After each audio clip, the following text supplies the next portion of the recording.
Okay, hello there. Welcome to another video. This is Darjeeling.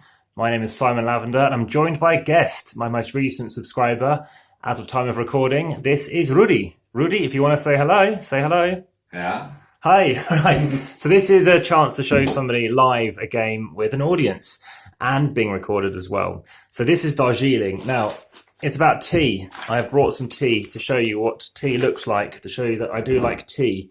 We have a massive box of tea here. We have some tea bags. This is black tea. We also have some sleeping tea. We have pucker tea for nighttime.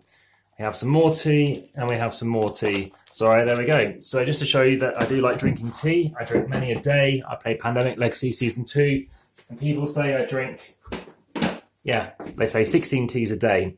So this game's called Darjeeling, and it came out in 2007 by Abacus Spieler. And in Germany, it also was published in America. That's where I got the game from an American who met me at Spiel, which is the largest board game convention in the world, 180,000 gamers, and Rio Grande, distributed in the States. I say distributed, it's now stopped being printed, I believe, but I want to show you what it's all about. You may have seen my other video that's called Guatemala Cafe. I'm not going to get all the coffee out right now, but I am just going to show you what this video is all about and what the game's all about.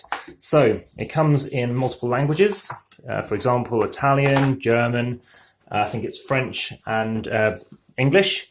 So you set up your board. I'm going to set it up for a 4-player game. I'm not sure what player count, if any, we're going to play it with today. When I bought it, I didn't realise it hadn't even been played before. So this is yet to be played with. This meant to represent orange. So orange tea, which is why it kind of translates like that. We have the blue player. They play with Blaumann tea. We have green tea. We have yellow, and we have violet. So you can choose your player board and you put one out. I'll show you an example of my last name being Lavender. You fold your piece back, and you're going to hide behind this some pieces, which you'll see what I mean in a moment. On your turn, you'll do a number of things. The first thing you'll be doing is scoring victory points. I'll cover this afterwards in a moment.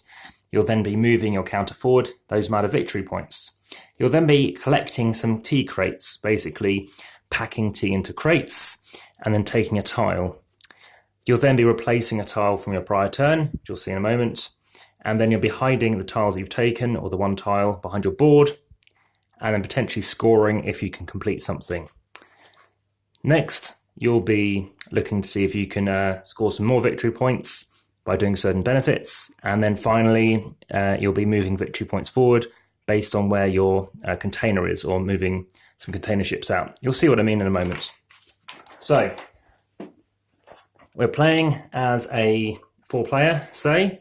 So you chuck out one water buffalo and an elephant. You have more water buffalo if you're playing with fewer players, and it's all to do with how many times you're shipping. Everything comes in one bag, which is really handy. And you have over here a very bizarre thing. The reason I bought this game is I've played it once. I did terribly. Everyone else had about 5 times my score. So the second time I played it, which was yesterday, I lost again. I came last, but I found it interesting and I'm still keen to play it again. So I'm not sure what this bit's for. I think it's the base, just to keep your tiles together. I don't know if it's essential, so I'll skip that for now. This is a weird kind of track that you use, which I think goes in here, but I'll check that in a moment. So you chuck out your bits, you put down the pieces. This is basically where we're going to be shipping tea. Rudy, do you have a colour preference? Blue. Blue, is that? Or no? Okay, you'll be blue.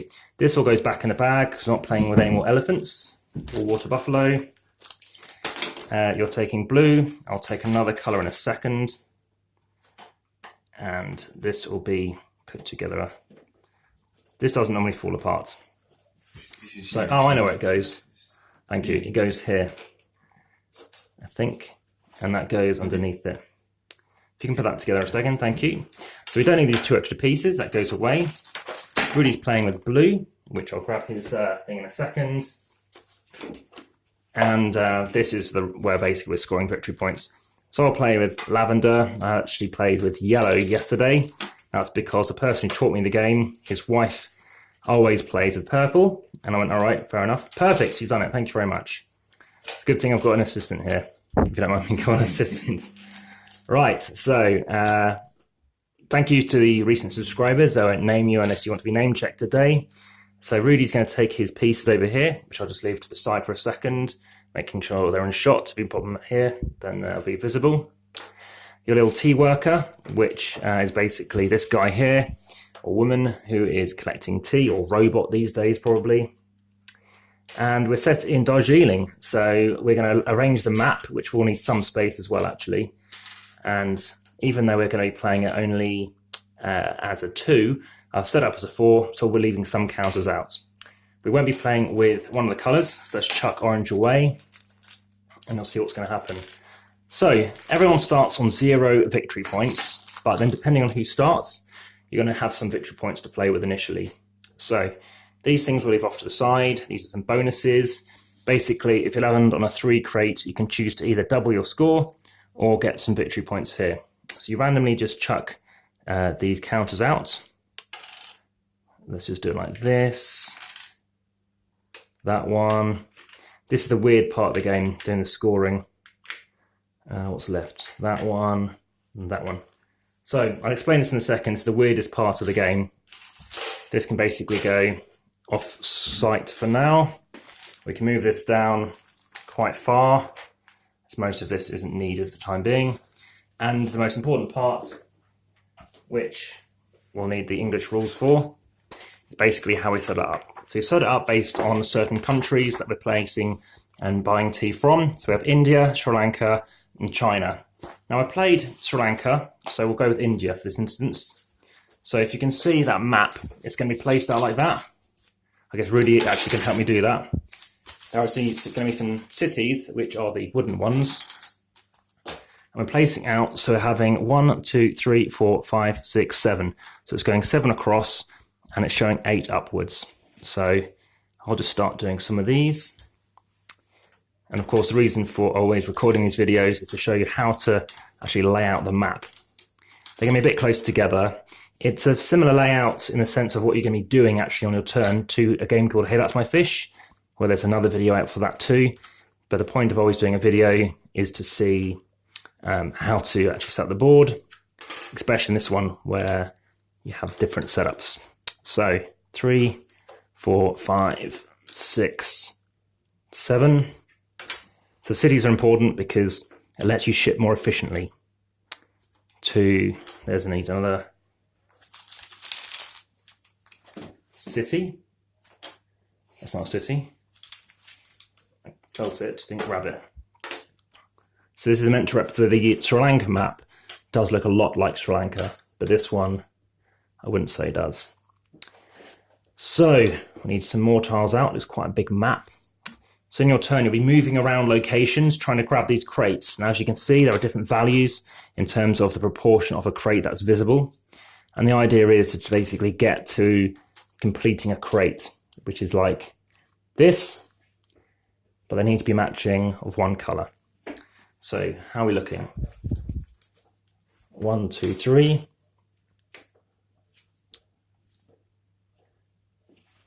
I'm just going to pause it for a second just to make sure it's okay. So there's only another row to put on, that was it. So I want to make sure I'm not wasting your time. As you can see, we're going pretty much to the edge of the shot there. So you're going to start by picking wherever you want to go. So we'll just randomize it. We'll get all 4 characters out and you'll see what we're doing. So you just randomize it so you start, and that shouldn't be part of it. The first one out is that, then that, then that, then that. So green, choose where they want to go. That's random. I think blue is next. You can choose where to go. So the idea is you don't go where you start, you're going to where you're going to next. You're going to go 90 degrees or straight ahead from where you go. So you'll be facing that direction because you're moving forward. I think yellow came next. Let's just start them further away. I'll tell you what, just an example.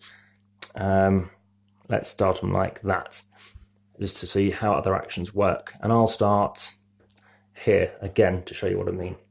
So on your turn, you're going to get victory points equal to where you start. So green started first, they get 1 victory point. Blue started second, they get 1 victory point. Yellow and purple third and fourth, they get 2 victory points. You can spend victory points to move. So you're trying to get completed crates. So as an example, this is a completed crate. If you complete a crate, you're going to get some points. You start off initially based on your track position here. So green and blue get 1 victory point. Let's chuck this in place actually. Actually, it's not that one. It's the other one. It's based on the number of players. So we're playing with, say, 4 players, as you can see. So you're going to get green, blue, yellow, and purple. So at the beginning of your turn, you're going to be scoring victory points.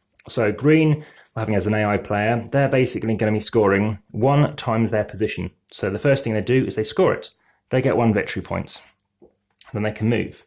So moving is basically, you can go straight ahead or you can go left 90 degrees, and then however many things across you move in that position or in that position is going to cost you a victory point.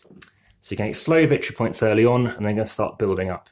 So the point of you showing this deliberately early on is the fact that if it wants to go across, you can do, but it's still going to cost you.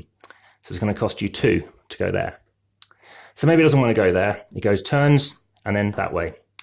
If it happened to be that it will say here and here, it can do double position, but that's going to cost 2 and then 1. So if you want to do about turn, it's going to cost you more. So it can do that for free and move across 1. It then takes what it came off. So it takes this, it hides it, okay? Imagine it's hidden in its board.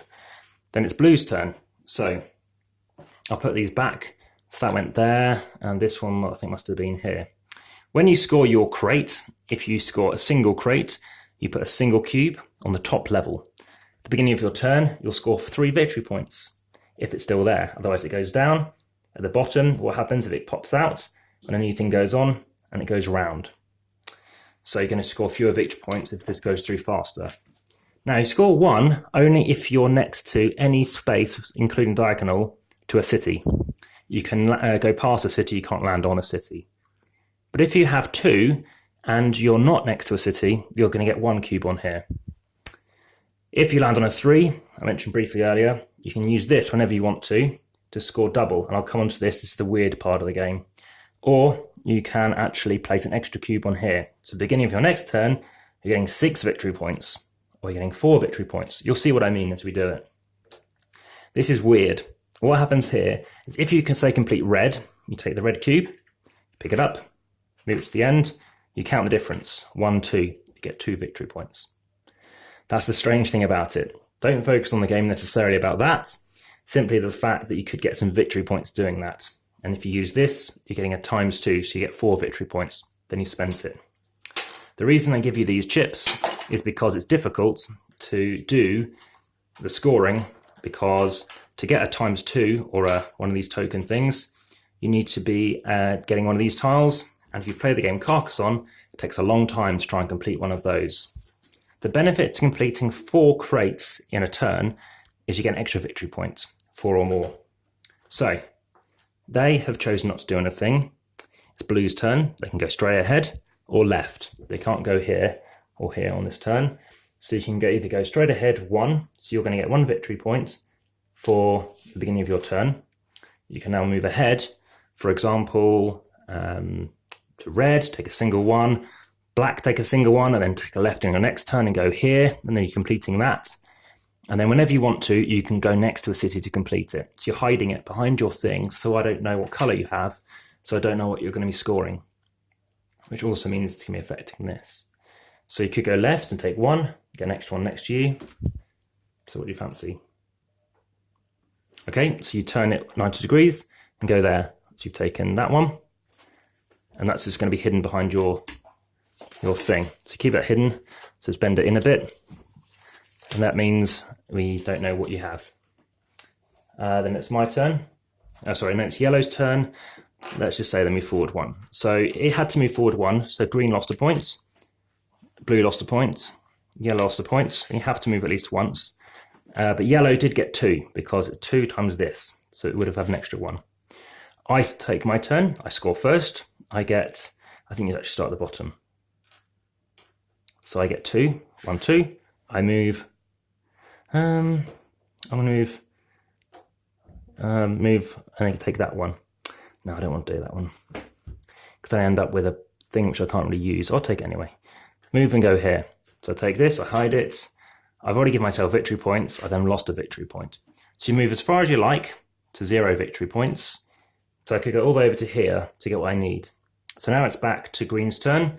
As green started, green gets 1 point, and then has to move at least 1. It now takes that one over here. And then it's blue's turn. Blue gets 1 victory point. Blue can now go again. So it already knows what it has. It can keep going for them. It can go for something different. So it now does that and spends a victory point. Yellow goes, it gets 2, spends 1 just to take that one. I don't know which way it's going. And then it's my turn. I gain 2. I go forward 1. Forward 2. So I take that. Now it's back to green's turn. It goes forward 1, back 1 to take that. So now what it can do, it's completed this. It could score it. It is next to it. So let's say it scored it. It's next to this, so it does work. It scores 1 crate. So you get 1 crate out for green. Grab a green cube, chuck it on top. It now spends those, so it's gone away. And then this moves up. It now scores 1, 2, 3, 4, 5. 1, 2, 3, 4, 5. Now, if nobody else has scored anything this round, it's going to get another 3 victory points. Does that make sense? Yeah. Cool. So now it's blue's turn.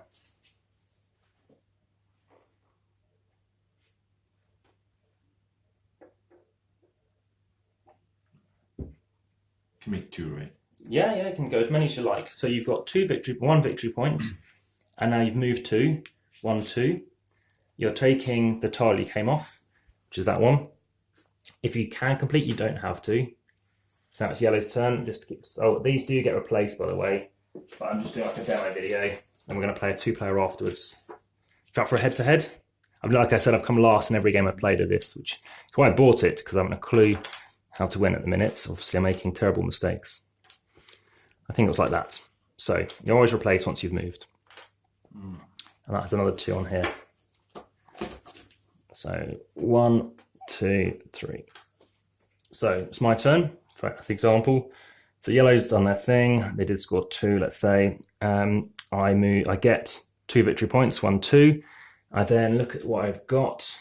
I do go here with 1. So I get this piece. I then score it. We'll just do this as the final round. As you can see, I've completed 1 crate. So I've gone low burn early on. I complete 1 crate. I chuck 1 purple cube on the top. That goes away. I then move this here and get 1, 2, 3, 4, 5 victory points. 1, 2, 3, 4, 5. Game continues. So of course this goes round, but if you get multiple crates, you're putting multiple things on here. So your score builds up. So you'll see what happens. So we're now going to try and play it as a 2. And yeah, we'll see how the game progresses. So thanks very much for watching. Hope you enjoyed that. By all means, do support and subscribe. And let me know if you enjoy and understand what you've been watching. If not, be in touch. Thanks so much. Yeah, peace out. Take care. Bye-bye.